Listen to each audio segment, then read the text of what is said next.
तहरीक इंसाफ ने -1 फार्मूले को नामंजूर कर दिया है। Vice chairman PTI Shah Mahmood Qureshi कहते हैं कि मुल्क का जमहूरी निज़ाम कप्तान के बगैर नहीं चल सकता। असद उमर बोले कि -1 फार्मूला कभी पूरा नहीं होगा। माइनस इमरान खान का ख्वाब ही रह जाएगा। नाअहली का फैसला हाई कोर्ट में उड़ा दिया जाएगा। शहबाज का कहना था कि नवाज शरीफ का तहरीर करदा फैसला उनके मुलाजिम ने पढ़कर सुनाया।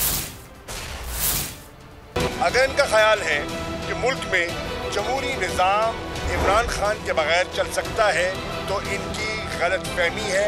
आपका इमरान खान का -1 का ख्वाब कभी भी पूरा नहीं होगा। पाकिस्तान की जमहूरियत इमरान खान के बगैर नहीं चल सकती है। आज ये जो फैसला दिया है ये नवाज शरीफ साहब के एक ज़ाती मुलाजिम ने दिया है। नवाज शरीफ ने ये फैसला लिखा है और उनके ज़ाती मुलाजिम ने साइन करके यहाँ पर अनाउंस। अगर आपको हमारी ये वीडियो पसंद आई है तो लाइक पर क्लिक कीजिए। हमें भी पता है कि इलेक्शन कमीशन PDM का विंग है। सिर्फ बोल दिखा रहा है कराची से पेशावर तक। इमरान खान को इलेक्शन कमीशन ने नाअहल करार दे दिया है।